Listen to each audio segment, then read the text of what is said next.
Hey everyone, and welcome to this episode to Chet Chat. So before we tell you about the exciting episode that we have lined up for you, please press that bell icon that you see on the screen so you get a notification on your phone every time we come online, and press that subscribe button and follow us at Twitter, Facebook and Instagram at ChetChat101.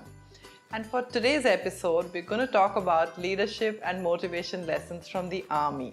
A lot of you have written to me saying that we want to hear leadership lessons from someone, and I thought there can be no better person than Major General Neeraj Bali, who's a veteran from the Indian Army. He's also the CEO of Rodic Consultants, which is an engineering consulting company, and he's a prolific speaker and a wonderful human being.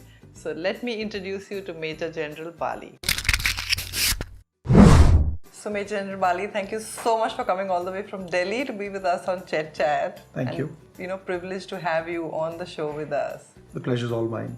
We've been wanting to do a show on leadership, and we said leadership is equal to army. So, this just seemed like the most appropriate topic to talk about with you. But tell us, what is so special that the army is like the special training ground for leadership? Well, first of all, let me say this without any ambiguity that army is not the only place where you find leadership. Indeed, leadership is found right from when the students are, say, somebody's captaining a basketball team or in charge of a cultural event. You require a whole lot of leadership. Leadership is in every walk of life. Having said that, there is something at play in the armed forces. When you have to lead people, your soldiers, to a point where they must follow you implicitly, right, even at the cost of losing their life or their limb, surely there is a different class of leadership at play. And I'm not just talking about battles.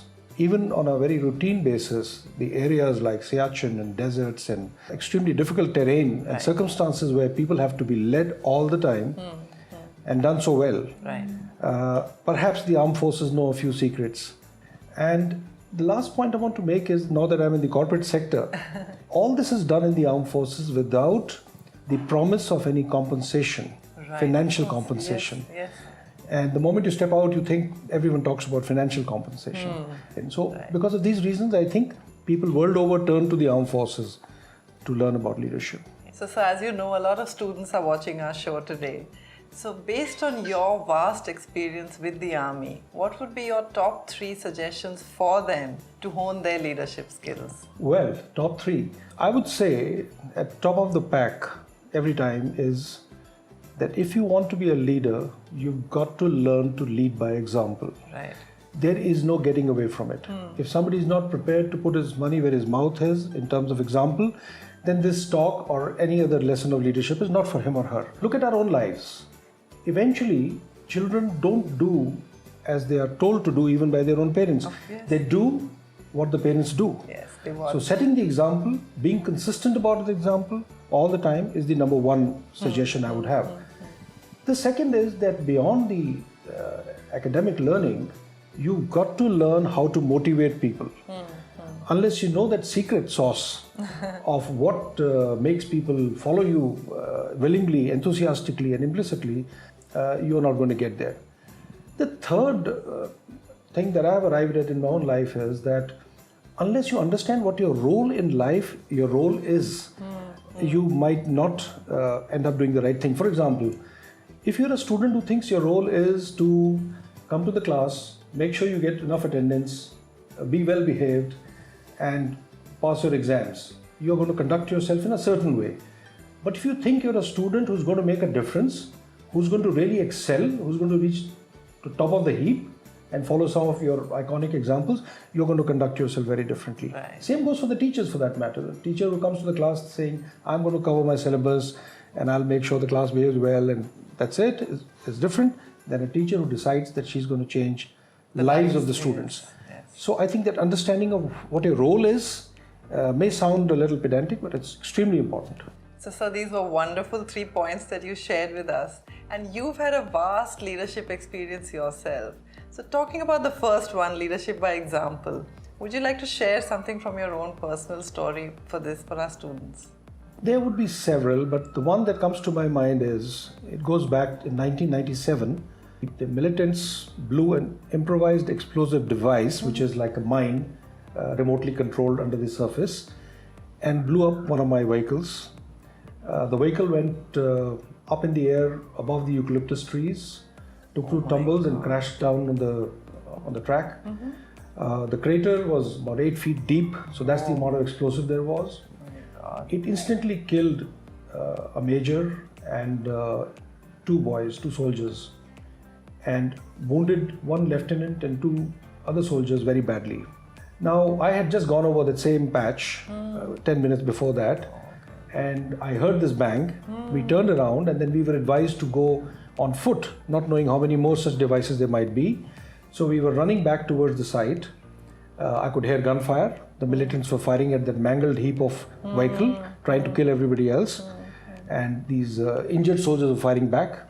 So as we were running back, there was an officer, a major, who told me, he said, "Sir, you know these red colored collar tabs you wear as a senior officer that you may have seen, and the ranks? Actually, in battle, you're not supposed to wear all that, because then you're marked by the enemy as the leader and you're knocked off." So he said, "Sir, I think you should take this off. We are going where the firing is going on." I said, "All right, I will," but I didn't immediately act on it. We ran a few more steps, and on my left was a barber from the army, a guy by the name of Rooplal, who turned to me and said, "Can I say something?" I said, "Yeah, sure." He said, "Sir, what the major said is absolutely right. There's no courage in wearing these badges of rank into battle. You get killed, and then what happens? But I have an advice, sir. Now that we have lost a few people, don't take these off for 3 more months. Set an example to the men that you command that we are not shaken, that we will continue to risk our lives no matter what." I give you this story both to tell you what leading by example really is, and also to tell you how deeply ingrained it is in the fabric of the culture of the army, that Even the barber understands it. Tells you a story, gives you a narrative, a lesson that as a CEO you expect from your next guy as your vice president.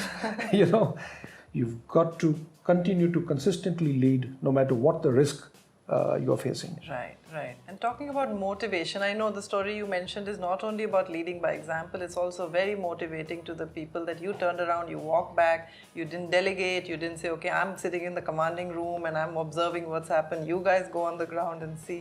You led by example, you went right there. So that is motivating by itself. But talking about suppose so, from your point of view, I suppose so. But that's what every single commanding officer of the Indian Army would do. That's part of the culture. Right. So while fascinating as that story might be, I suppose the students would want to know what should they do in their own lives, what yardstick should they adopt for leading by example. The yardstick you must adopt is that you must work harder than the people you command. You must take greater risks than the people you command at all times. In fact, you can Google and see what the Shetwood motto in the army is, and I'm not going to repeat it. But if you are, for example, a basketball team captain and your team does 10 rounds of a ground to warm up, you ought to be doing 15 every single time. Secondly, you cannot set an example unless you understand your men, you understand the people you command. So you must pay a lot of attention, not just to their motivation in terms of money, but where they come from. Right, and that's beautiful because the army is sort of, known for the diversity. People coming from different walks of life, different parts of the country, different religions or whatever, and yet united in a cause. Yes. And at no point do you see that difference between two soldiers. Absolutely. Though they may be coming from two different poles. Absolutely. So talking about your second idea of motivating people, I do understand leading by example itself is a big motivation for people. But since you specifically mentioned that would be your second leadership lesson, we'd love to have a story on that. Yes, sure. There are many clues I can give to a student on what you should do to motivate others. But not surprisingly, the first one is still leading by example. Right, of course. That's the way you go. For example, you hear about news from J&K every now and then where we neutralize militants, but we also end up losing people. We have casualties. You might notice that every single time you hear a news like that, you would find that among the casualties, usually there's an officer. How is it that when the ratio of the officers as men is vastly different, that it is the officers every single time you find that news? The fact of the matter is, because they are leading absolutely from the front on their own, no matter what the risks there are. In 1998, a BBC team came to my unit and they wanted to film us. They had been given permission to film a live operation.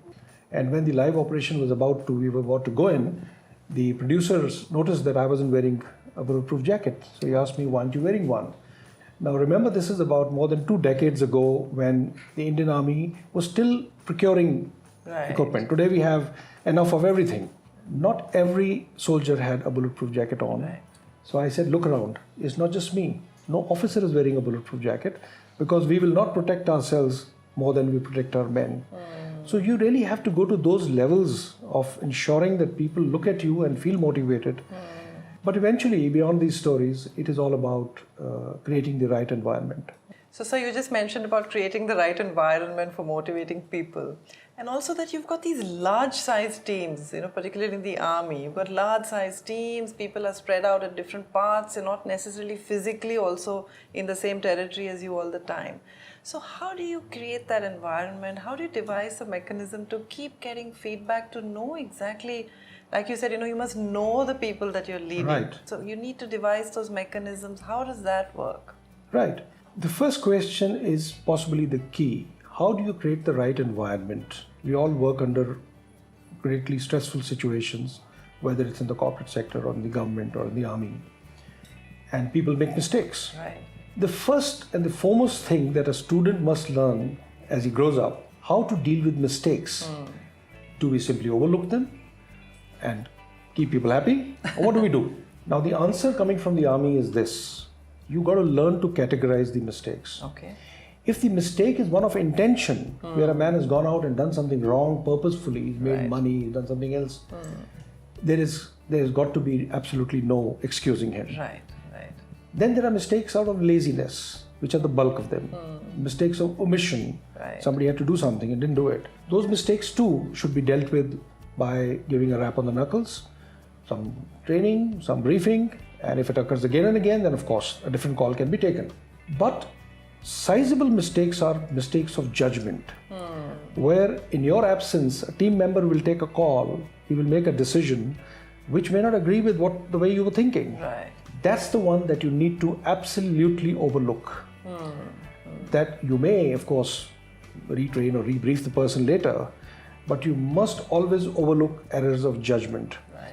If you don't do that, it is akin to wanting to rear tigers, but actually treating people like rabbits on a daily basis. Let us say, as a student, you are in charge of a cultural event, and the professor in charge doesn't let you move a step. And any decision you take, he says, I wish you had asked me. Right. Are there any chances that on the last day, if there's a crisis, would you take initiative? Chances are no. You look over your shoulder. So this is a hard thing to do, but you must do. The second one is more on both on a practical and a spiritual plane. You've got to take care of your ego. If you have a large ego, you might become a great manager, a good manager. You might become a reasonable leader. But chances are that you probably will never become a great leader. Right. So you've got to become forgiving, large-hearted, less judgmental, and so on and so forth. And this is a whole new topic, so I'm not going to... No, but it's important. Being part of a leader is also being a role model. People must, take to you. They must like you as a person. It is important. Yes. And then, like you said, you need feedback. Right. What is it that stops people from giving you the right feedback? Simply standing on a pulpit and saying, please come to me, is not going to help. Sure. First and foremost, you must learn to listen and see very carefully. And do what the army leaders do or the army commanders do. They don't wait for men to speak, because that may not happen. They go out to the field, they talk to people, and they elicit answers and questions, and then they address them. So that's the first thing that you need to really do. The second is that you must reward candor. It's again very hard to do, but we have a culture in the army that you have a bada khana when you sit with men and eat, and sometimes a man will say something slightly out of the line because he's at a drink and he wants to talk to you. The army culture says, listen to him. He's telling you the truth. Right. So reward candor and don't get hurt by someone saying something that you don't like to hear. The third is that if you get complaints against your company or against someone, treat that complaint as a friend.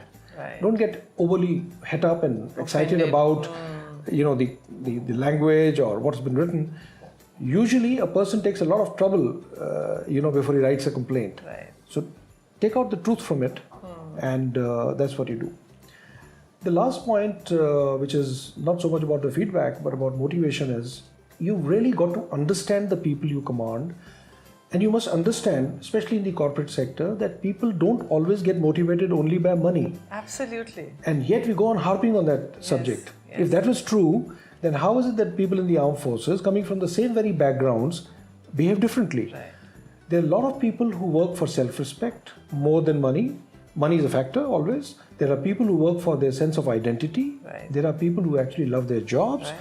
There are people who cannot think of being anything else. I mean, look at your own colleges and your schools, and there would be a peon or there would be someone working there who's a legend, Right. who's an icon, because he loves his work. So people sometimes are looking you to pay attention to that part and not just promotions and money. So all of that as a package is what helps you understand how to motivate people. I'm a forces daughter myself. My father was in the Air Force, so I completely relate to and I'm inspired by what you've said. But before we cap the show, is there one piece of advice that you'd like to give our students? Yes, I would love to give a piece of advice that I have always given my own sons, who fortunately have taken it. It is this: read. It doesn't matter what you read, but read. And I'm not talking about imbibing knowledge from television or looking at your phone screen. That may be all right. But read proactively and gradually lift the game of what you read. Now, why am I linking this with leadership? Unless you have excellent communication skills, unless you can understand another human being, unless you can understand the nuance of life, you probably cannot make a connection that a leader should make with a variety of people. Like you just said, there's a diversity of people in the army, so you're really coming from different backgrounds. So in order to master all that, there is no advice I will give more than this: read. How much should you read? 15 minutes a day. That's all that you need to do to get better than the other guys. The second piece of advice I would give is work on your interpersonal skills. You'll be surprised how many students are simply not employable for want of this. And interpersonal skills will of course help you in getting employment, but it will also help you in becoming a good leader. And the last piece of advice would be good at what you do. Don't let someone give you a different narrative. If you're not good at what you do, even if you're not a good dad, chances are you won't be respected. So be good at what you do, and you could possibly become a good leader. All the best. Thank you so much, sir. That was absolutely beautiful and motivating and inspiring. Thank you. Thank you for being with us. Thank you for calling me here. Thank you. And thank you so much for watching till the end. And remember that bell icon that you need to press to get your notifications, and the subscribe button at the bottom that you need to press as well. And if you have any questions that you want to ask me, you want to ask Major General Bali, put everything down in the comment section below this video, and like us at Facebook at Chet Chat 101, at Twitter at Chet Chat 101, and at Instagram at Chet Chat 101. And happy watching!